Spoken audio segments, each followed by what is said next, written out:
All right, let's go ahead and take a seat and we'll get started. We've got two pieces today. We had one added late yesterday. And we've got a hard stop because, as you know, we've got rules in here at 9 o'clock. I just want to begin by recognizing the president and his wife of the Georgia Dental Association, Zach and Elizabeth Powell, in the back of the room. Hey, how y'all doing? Appreciate all you do for Georgians and especially for the children of this state with all the programs that you have. And thank you. And Thomas Busey, the GDA representative. All right, first bill up. Representative Chokas, let's let you talk about your bill 1608 LC 432422. Whatever you want to do. Okay. Where's that? Is it?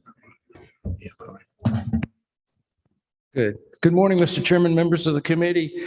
Thank you for hearing this proposition today, House Bill 1608. Every year, our Department of Audits and Greg Griffin, the head of the Department of Audits, is here, and they do a wonderful job. I was chairman of Information and Audits, and I know how professional and dedicated the staff there are. But because they're overwhelmed during session getting fiscal notes, they have to farm out several of the fiscal notes each year. And I just learned that there's a contract with the different entities that provide that through OPB. Well, anyway, the issue here is transparency, and we want to make sure that any funding to those entities that are farmed out to for fiscal notes, we want to make sure that we know where any other funding sources come from. And that's simply the bill. That's nothing else. I'll be happy to stand for questions. Can you press your button? Representative Gilligan. Thank you, Mr. Chairman. Thank you so much for bringing the bill. I did have a question on line 15. So we're requiring the audit, we're requiring everything, and then it's only submitted to the committee chairman in the House Ways and Means and Senate Finance upon request. That's correct. If we could look into striking the words upon request, and we also know that this is a House bill introduced very late. Mhm. So what I would like to do is for us to make this language as tight as we can so that next year we'd have the opportunity to have this go forward or yeah, either reintroduced or if there's a vehicle that we can tack it onto that we can have as tight a language as we possibly could. So if we're trying to get this language as tight as possible, I'd like to see us look into striking upon request. Thank you. Thank you. I think that's a great idea. I think it's a great suggestion. I just don't want to slow it down in the process. And if we are going to look for a vehicle, maybe we could change the language in the Senate. Would you be amenable to us keeping it as is in the interest of time? Let me try to get it through rules as quickly as possible and then see what we can do in the Senate. And I don't have a problem changing the language upon request to shall. I think it's a great idea. Yeah, I'm amenable to that if that's our plan. That is the plan. Thank you. Thank you for bringing the bill. Thank you. Okay. Anybody online with questions? No more questions? Anyone else want to speak to the bill? Okay, hearing none. Do I hear a motion? Motion to pass. Your second? Thank you. All right. All those in favor say aye. Aye. All those nay, say nay. Congratulations. Thank you, Your bill passes. Thank you. I appreciate it. Okay, now Senate Bill 53 LC 54011-5S, Representative Barr. Thank you very much, sir. This is an unusual day for me, if I might take a point of personal privilege. You may. I have my oldest daughter here, Liberty Barr. So if y'all welcome her, I appreciate her. Her support on this bill will be crucial. I bring to y'all a substitute to Senate Bill 53. A little bit of background on what we have going here. The Technology Empowerment Fund was created in 2000 session to explore emerging technology and how it could be used by our state.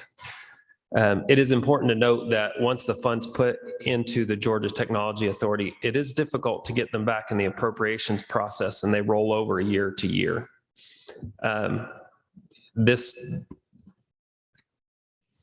fund has final decision-making authority by two folks, GTA Executive Director and OPB. And those folks are incredible folks. They do a great job, but we feel the need to make sure that we ensure that the legislature maintains oversight over our tax dollars. And that's what this bill is about, is a more transparency and gives the legislature more ability to have an input on these on this fund. So the bill would create, so we're updating it. On the first page, we're renaming the Technology Authority, and we're naming it the Oversight Fund. And then on the second page, starting in line 20, we're striking that to update the language. And then starting in line 41, we are creating the new Oversight Committee and giving that committee the authority and the final decision on how these funds can be spent. Okay, thank you. Very good job. Are there any questions? 51, is that you, Matthew? Representative Gamble. Thank you, Mr. Chairman. I support the bill, and I'm not on appropriations, so I haven't looked this up, but do you know how much money is currently in the fund? We did appropriate 51 million for some major projects this year. Okay. And so this is an important Wow. Okay. step for us to make sure that there's proper oversight here. Thank you. Okay, Representative Singleton. Timmy, thanks for bringing the bill, and Representative Barr. And we did talk about it last night, and I appreciate the conversation we had. And I'm sorry, I do have a question. I wasn't going to have a question. Absolutely. Do you know of any, something that was nagging me? Do we currently have any other committees or commissions that are with appointed state representatives that currently have direct allocation ability over state funds, not through the appropriation process? Other than the Appropriations Committee? Not that we're aware. So just because for my mental, I'm wrapping my brain around it, right? Because we appropriate funds to the fund through the Appropriations Committee, but now we're creating a separate entity, this commission that's not part of the executive branch functions, that then disperses those funds directly. Would that be correct? Yes. And currently there's two unelected folks that disperse those funds. And so we're adding in a layer of legislators to make sure that our people that we represent have representation in this fund. Okay. I mean, I get the intent, and Mr. Chairman, I understand the intent, and talking with Representative Barr, I 1000% believe the intent is right for accountability. Right. My concern is it's setting a precedent of essentially giving a purse to a body of elected representatives to disperse directly, which I think I'm not saying it's a bad precedent, but something I think as a committee we need to consider. Is that a precedent that we want to establish? And I don't know the right answer, but it makes me a little bit nervous. Well, personally, I have great faith in my fellow representatives and senators, and I have no problem with them having an eye on that. And I believe it or not, maybe we should do this in some other areas. We just hadn't thought about it yet. They're very responsible people. And as a second note, I'm just sorry, but also I noticed these are both Title 50, both the bill we just did from Representative Chokas and also this bill are both the same title. So I don't know if that would be germane enough to, if you really wanted to move Chokas's bill, possibly add an amendment and add this to the Senate bill, since it's already much further along in the process. But Just a consideration. Okay, thank you. Representative Jones. Thank you, Mr. Chairman. Representative Barr, thank you for bringing this. I just wanted to ask, was there a consideration when you look at how our state systems are put together? We have an inefficient back office. We have probably over 100 back office systems across the agencies for a reason that is completely unknown to me. We haven't developed mobile first applications, and I would argue with you that a vast majority of the 10.7 million Georgians use mobile first versus, I'll say, web. And my understanding is well over half of our systems still sit, quote, in a closet on the 9th floor versus on the cloud. Was there any consideration with the Senate on actually putting into here some of, I'll just call, the pillars of 2022 technology versus 1982? Sure, and that is a phenomenal question. This bill, we don't really get into how. It is more of the oversight of the actual fund. So I think science and technology folks, I'd love to be involved in that conversation, but this was more just make sure that two unelected folks don't have complete control of this fund, and we have some of the elected folks helping make the decisions. But very fair point.